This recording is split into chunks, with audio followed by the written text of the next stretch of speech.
Welcome back to another technical deep dive here in the debug zone.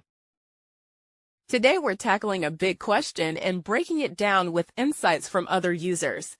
Hopefully this clears up some misconceptions and helps you get the answer you need. So buckle up, stay a little curious, and let's jump right in.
And that's a wrap.